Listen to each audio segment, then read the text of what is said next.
이낙연 대표가 3월 7일 날 퇴임한다고 합니다. 대선 1년 전에 퇴임하는 것이기 때문에 그렇습니다. 그러면은 이낙연 대표의 임기가 1개월도 안 남은 것이죠. 아, 그렇네요. 이낙연 대표는 퇴임한 이후에 서울시장, 부산시장 보궐선거 선대위원장 맡을 거라고 해요. 예. 그러니까 이낙연 대표한테는 마지막 기회가 하나 남아있는 것이죠. 정말 큰 기회죠. 이 선거를 둘 다 이겨내면 어느 정도 지지율이 다시 회복될 거라고 보고 특히 부산을 이겨내면 정말 이낙연 효과가 대단할 겁니다. 정말? 예. 아니 그러니까 제 입장의 이야기는 뭐냐면 이낙연 대표가 지금 상태로 이재명 지사한테 막 2배 이렇게 지는 여론조사로 가면 바람직하지 않기 때문에 드리는 말씀이에요. 이낙연 대표가 대선 완주를 하든 안 하든 간에 이낙연 대표 지지율이 이재명 지사 반도 안 나오는 상태에는 예. 전체적인 판에서 크게 도움이 안 됩니다. 그러니까 저도 이렇게 게시판에 보면 그러니까 제가 이렇게 이낙연 대표한테 많은 힘을 실어주려고 애쓰는 모습에 대해서 비판을 많이 하시던데 큰 뜻을 모르고. 중요한 건 이재명 지사가 독주를 하게 되면 이재명 지사한테도 도움이 안 되고 민주당 전체적으로도 도움이 안 돼요. 그러니까 새로운 인물이 크기 위해서라도 이재명 지사와 이낙연 지사가 경쟁할수록 새로운 인물이 등장할 가능성도 커지거든요. 근데 이런 식으로 이재명 지사만 너무 독주를 하게 되면 언론의 모든 표적이 이재명 지사가 됩니다. 그러면 그 과거에 그 안 좋았던 상황이 다시 재현될 가능성도 생기는 거고 이낙연 그 대표처럼 좋은 자원을 우리가 그냥 버려버리는 그런 그림도 되는 거기 때문에 이게 결국에는 둘이 같이 가야 되는 거예요. 그래서 이낙연 대표에게 우리가 좀 섭섭한 것도 분명히 있긴 있지만 아직 엄청나게 많은 가능성이 남아있기 때문에 거기에서 좋은 활동을 보여주길 바라는 거죠. 근데 저는 이 기사 보면서 좀 우려스러운 부분이 좀 있는데요. 지금 말씀하신 부분에 대해서는 저는 이낙연, 이재명의 양강구도 자체를 반대합니다. 네? 추미애, 정세균 등 더 많은 대선 후보군 조자들이 나타나서 그렇게 같이 경쟁을 해줬으면 좋겠고 최소 3명 이상의 5% 이상이 그룹이 만들어지기를 원하지 이낙연 대표가 지금 지지율을 높여서 이재명과 1대1 양강구도로 가는 것은 오히려 저는 반대로 다른 분들이 대선에 출마하는 것에 장벽이 쳐질 수도 있다 생각하기 때문에 저는 지금 좀 다른 대선 후보군이 더 들어왔으면 좋겠다는 생각이 들고요. 그리고 이 기사에 보게 되면요. 이 이낙연 대표가 이후에 3월 7일 이후의 행보에 대해서 문재인 모델, 이른바 문재인 모델인 선당권 후 대권, 선당권 후 대권의 플랜을 본격화할 것으로 보인다라고 얘기를 하는데 이건 상당히 우려스러운 접근이라고 저는 생각을 하고요. 그래서 이제 날짜를 좀 다시 확인을 해보니까 문재인 대통령이 분명히 2006년도 초까지 민주당의 당대표를 하셨던 게 사실이에요. 그리고 2007년도 바로 다음 해에 대선 출마를 해서 당선이 되신 게 맞습니다. 그때 당시에 선대위원장을 했던 게 추미애 전 장관이었었고요.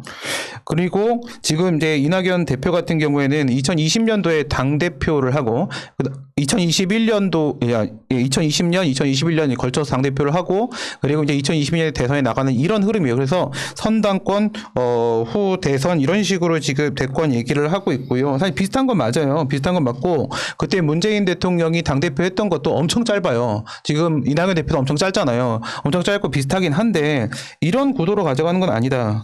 예, 우선 많이 달라요. 비슷한 거 한 개만 보고 갔다고 얘기할 수 있는 문제가 아니고 문재인 대통령은 대선 재수했고요. 그리고 뭐 중간에 네팔 히말라야 산행 가면서 이렇게 이미지를 다시 한번 만드는 과정도 있었고요. 그리고 대권 선언을 먼저 한 다음에 박근혜 탄핵이라는 변수가 들어오면서 또 새로운 국면을 맞이하게 됩니다. 지금 이낙연 대표가 대선을 나가면서 문재인 대통령의 모델을 삼아서 움직이는 것은 이건 아니다. 저는 생각을 합니다. 예, 저는 원래 처음부터 이낙연 대표의 당대표 경선에 나오는 것 자체를 반대했던 사람이에요. 결론적으로 말했을 때는 끝나는 이 시점에는 이낙연 대표가 당대표로서 손해만 봤죠. 본 모습이 드러났다 이렇게 표현한 사람도 있긴 한데 좋은 점도 있을 거 아니에요. 사람들이 이런 게 있다. 극렬하게 어떤 사람을 비판하기 시작하면 그 사람은 안 돼! 라고 낙인을 찍어놓고 이낙연 대표한테 낙연을 찍어놓고 이제 이렇게 가면 내 논리는 그런 거거든요. 내가 이낙연이 싫어 또는 이재명이 싫어 이게 너무 일찍 드러나면 우리들 마음속에 그게 일찍 드러나면 내가 싫어하는 사람이 당 후보가 됐을 때는 시너지가 안 난다니까. 계속 비판했는데 내가 어떻게 그 사람 돕겠다는 얘기를 해. 정치인도 아니고. 그러면 계속 흠집을 잡는 거예요. 그게 소위 말하면 똥파리 이론이에요. 하도 이재명이 싫으니까 이재명이 경기도지사 나갔더니 우리는 남경필 찍을 거야. 그렇게 돼버리는 거. 사람 심리가 그런 거란 말이죠. 그런 과정에서 정권 연장을 위해서 뭔가 좋은 점만 보려고 노력하는 거죠. 꼴 보기 싫어 죽겠으면 계속 비판하는 거지. 난 이런 지점이라고 보고 민주당에서 지금 대선 경선 일정이 대략 하나 나온 게 있습니다.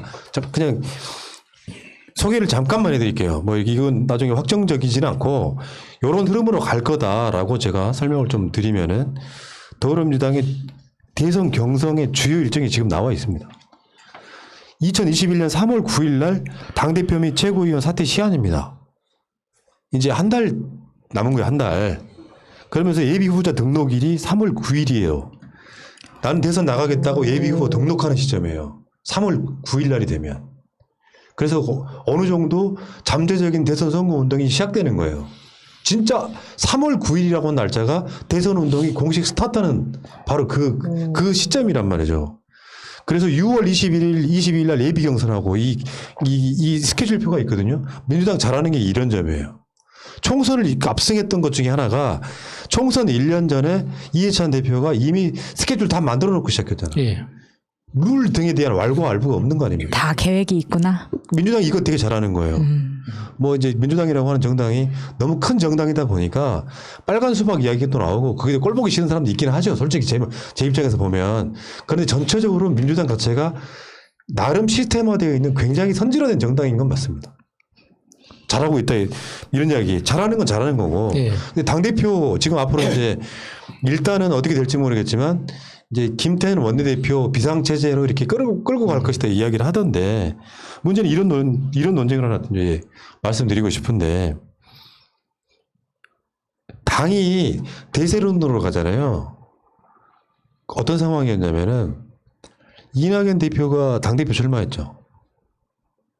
그러면 그 당에 있는 웬만한 국회의원들이 다 줄을 서요. 나 그거 직접 봤어. 웬만한 국회의원들이 다 줄을 서서 소위 말하면 대세론에 끌려가는 거지. 당대표 경선의 대세론. 그러면 그 대세론에 줄 섰던 사람들은 나중에 대선 후보 경선에는 줄 안 서겠습니까? 어떻게 보면 그렇기 때문에 물론 대선 1년 전에 당대표를 그만두는 뭐 당헌 당규가 만들어진 것도 사실이긴 하지만 저는 기본적으로 그러니까 사실 지금 현재로서는 어떤 스탠스가 있냐면 가장 비주류인 이재명 지사가 민주당 내 180석에 가까운 국회의원 중에 대략 이재명한테 줄 서 있는 것처럼 보이는 나쁜 의미에 줄 서는 거고 이재명을 지지하는 사람들이 10명 남짓이에요. 아직까지는. 그러니까 이 엇박자가 나니까 이제 이낙연 대표 측근으로 분류되는 국회의원들이 이재명을 공격하는 상태. 안 좋은 상태죠. 그런 상태는. 저는 그렇게 일단 보고 최근에 기본소득 논쟁이 또 시작됐죠. 예. 그 기본소득 이야기가 나올 때마다 그러니까 그 각자 자신의 기본소득의 정의를 가지고 상대방을 공격하는 것 같아요. 실제로 상대방이 이야기하는 기본소득의 개념이 무엇이고 나는 그거에 대해서 이렇게 생각한다 정도면은 좋을 텐데 그런 자세한 내용은 쏙 빼고 너는 틀렸어. 이게 한마디로 그냥 공격만 하니까 좀 보기는 안 좋더라고요. 근데 사실 공격만 있지 방어가 없습니다. 그러니까 이재명 지사 쪽에서는 어떻게 공격이 들어오든지 신경 안 쓰고 그냥 갈 길 가고 있는 거잖아요. 그러니까 그렇게 될 수 있는 이유가 이제 이재명 지사는 할 수 있잖아요. 그러니까 이재명 지사를 공격하는 사람들은 어떤 이론적으로 안 그러면 어떤 사례를 통해서 이렇게 저렇게 이야기를 하고 있지만 이재명 지사는 작은 금액이지만 직접 자기 정책을 수행할 수 있기 때문에 반박할 필요가 없는 거죠. 그러니까 시간이 지나면 통계 자료로 다 나오는 거고. 내가 봤을 때는 이낙연 대표 쪽에 캠프에 있는 사람이 잘못된 시그널을 주고 있어요. 그러니까 고만고만한 기존의 패러다임으로 세상을 바라보는 사람들이 그 진영에 많이 있잖아요. 캠프에 많이 있으면 이런 똥볼이 나오는 거예요. 이낙연 대표의 지지율이 떨어진 이유가 사면론으로 촉발이 되긴 했지만 그 전에 전국민 재난지원금 등에서 이미 이낙연 대표는 그런 성향이구나라고 느낀 사람들이 사면론을 통해서 우르르 탈출해버린 상황이란 말이야. 근데 이낙연 대표가 뭐라 그랬냐면은 알래스카 빼고는 그것 기본소득 말하는 거예요. 하는 곳이 없고 기존 복지제도의 대체제가 될 수 없다라고 평가했던 거는 캠프의 문제예요. 실제로 이렇게 주장하시는 분이 있잖아요. 예. 내가 아는 가까운 분도 이런 분이 있어요. 이 시각이 그대로 주입된 거라고. 문제는 내용이 아니라니까요. 문제는 내용이 아니고 이재명 지사의 기본소득을 비판하는 분은 가장 첫 번째 가장 중요한 핵심이 뭐냐면은 그건 기본소득으로 부르면 안 된다거든. 지금 10만 원 나가는 걸 기본소득으로 부르면 안 된다라고 계속 말꼬리 잡기를 하고 있는 거야. 문제는 이미 이쪽 진영에서는 기본소득이라는 것이 앞으로 필요해지겠구나라고 하는 것에는 다수의 사람들이 동감을 해요. 동감하지 않는 사람들은 상당히 빨간 수박인 사람들이야. 무슨 말이냐면 기본소득을 통해 가지고 어려워지고 있는 사람들한테 기본적인 그 대체제가 될 수 없다고 이야기하는 거예요. 그러면서 기본소득을 줄 것이 아니라 그 재원을 갖고 일자리 만들어주거나 하는 방식으로 가야 된다고 말하는 건데 난 그것도 틀렸다고 생각해요. 기존에 생각하는 사고의 패러다임이 안 바뀌니까 이런 워딩이 나와버리는 거예요. 이 시점에. 이거 이낙연 대표가 이런 워딩을 해버리면 지금 이미 기본소득이라고 하는 것 자체가 민주 진영에 있는 사람들한테는 대세가 됐어요. 기본소득이든 그냥 재난지원금이든 뭐든 간에 이런 사람들한테 이낙연 대표가 대선 주자가 되면 재난지원금 더 받기 힘들겠네라는 이미지를 줘요. 용어는 약간 다르지만 이런 워딩을 할 필요가 없다고. 근데 그런 사람들이 둘러싸여 있다 보니까 이런 워딩이 나와. 근데 왜 이런 말을 했을까? 지금 대세론에 가깝게 30% 넘어가는 여론조사가 나올 정도. 최근에 갤럽은 27%까지 나왔습니다. 그러면 이런 여론조사를 보고 있는 대세 쪽으로 가고 있는 사람들한테 뭔가 나는 이재명보다 더 줄게 하는 이야기가 나와야 되는데 이재명 잘 나가는 꼴 못 보겠다는 워딩이 나와버린 거예요. 이거 전혀 도움 안 되거든요. 그러니까 이게 정말 말도 안 되는 지금 계속 행보를 걸으시니까 지지율이 떨어지는 거라고요. 지금 무슨 일이 생기고 있는지를 모르는 것 같은데 기본소득을 알래스카밖에 안 하고 뭐 이런 식으로 얘기할 거면 4차 산업혁명 시대에 들어가서 노동 없는 세상이 왔을 때 그때 국민들의 소득을 어떻게 보장할 것인지에 대한 대책을 얘기하고 기본소득은 아니라고 얘기하죠. 기본소득보다 더 나은 어떤 정책이 있다라고 얘기를 해야 되는데 그조차 제시하지 못한 채로 무조건 알래스카 이건 아니야 라고 얘기를 하면 국민들이 그걸 어떻게 믿습니까? 두 번째, 기본소득은 심지어 저쪽에 우클릭해 놓은 국민의힘의 김종인조차도 받아들이고 인정한 정책이 제도인데 그러면 이쪽에 민주당, 이쪽에 이재명이 있고 이쪽에 김종인이 있고 이렇게 샌드위치를 쳤는데 중간에 있는 샌드위치의 내용물이 지금 밖으로 삐져나온 지금 그런 모양새 아닙니까? 이렇게 되면 이 샌드위치를 먹겠습니까? 이렇게 되면 이낙연 대표에게 전혀 도움이 안 되는 이쪽에서 저쪽에 다 인정했는데 나만 부정한다? 그런데 근거는 아무것도 없어요. 그 다음에 이 기본소득이라는 용어를 지금 진짜 기본소득이라고 생각해서 쓰고 있는 사람이 누가 있습니까? 우리 모두 알고 있잖아요. 기본소득 제도로 가기 위한 과정에서 우리 경험해가는 과정이라는 거 다 알고 있는데 그 말꼬리 잡으면 절대 안 되고 마지막으로 지금 이 재난지원금 주는 부분에서도 제가 정말 답답해 미칠 것 같은데요. 손실보상 문제 오늘 뭐 자영업자들 반발했다고 했죠. 예, 우리 과거에 우리 데모할 때 뭐라고 했어요. 악법은 우리 어겨서 무력화시키자 했던 그런 행동들이 지금 나타나고 있어요. 위험한 상황이에요. 근데 이 상황에서 선별지급은요. 예, 특고 노동자 프리랜서 이렇게 주면 됩니다. 선별하면 이거 지자체가 담당하면 됩니다. 그 다음에 보편은 경제성장 측면에 있어서 진작 측면에 있어서 중앙정부가 하면 되고요. 손실보상은 그냥 원래 헌법에 있는 대로 보상된 대로 주면 되고 겹치는 금액은 그걸 공지하면 됩니다. 이걸 무슨 논란이 있습니까? 그냥 하면 되는 것인데 이런 걸 가지고 자꾸 싸우시면요. 본인 지지율에 도움이 안 된다고 몇 번을 말씀드려요. 그러니까 이 참모가 잘못된 거라니까요. 참모가 갈아야 돼요. 생각이 이런 식으로 기본소득 뭐 주는 것이 기본 대안이 될 수 없다. 사실상 반대잖아. 사람들은 그렇게 생각하거든. 중간에 인정 안 해. 반대냐 찬성이냐를 인식을 한단 말이에요. 이런 상황에서 이 재난 기본소득이라고 불리우는 이 기본소득 논쟁에서 반대하는 것 같은 뉘앙스를 주는 게 지금 자영업자이거나 직장을 잃었거나 특고라고 한번 생각을 한번 해보세요. 정부가 G7에 들어갔다. OECD 경제 성장률 1위다. 남의 이야기예요. 근데 그 경제가 최고로 선방을 잘하고 있다는 대한민국에 방역을 잘하면 뭐합니까? 방역을 잘한 만큼 국민이 힘들지 않아야 되는 거잖아요. 확진자 숫자를 줄이는 게 문제가 아니라 그걸 통해서 국민들이 어쨌든 간에 덜 힘들어야 되잖아. 그 마인드를 갖고 있으면 이런 이야기는 못하죠. 근데 이재명이 각을 세워라. 참모하는 이야기일 거야. 각을 세워라. 기본소득으로는 기본적인 대안이 될 수 없다. 그러면 시민님 말씀처럼 대안을 내놓아야지. 그러니까 선거 악의 프레임으로 끌고 들어가는 참모가 나쁜 놈인 거예요. 이렇게 바보 같은 짓을 왜 하는지 난 도저히 이해를 못하겠어요. 그 참모의 말을 듣는 사람의 책임 없습니까? 가장 큰 책임이 있죠.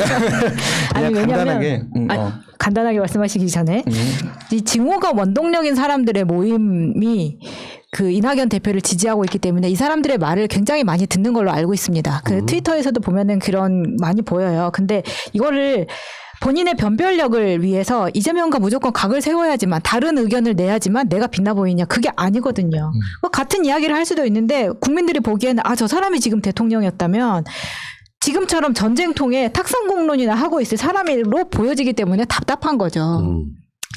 그러니까 사람의 마지막 마무리합시다. 네네. 한 시간이. 네네. 비호감도가 높아지잖아요. 그러면 어떤 말에도 안 들어옵니다. 그런 상황에서 만회할 노력을 해야죠. 내가 왜 비호감도가 생겼는지를. 결이라는 게 다시 한번 새삼 화제가 되는 거예요. 결. 그 사람의 결은 무엇인지. 나는 정말 개혁적인 사람이야. 나는 정말 진보적인 사람이고 나는 진짜 혁명가도 같은 뭔가 나라를 바꾸고 싶다라고 하는 그런 마인드로 가주는 게 대세가 만들어진 게 안 보일까요? 참모들 입장에서.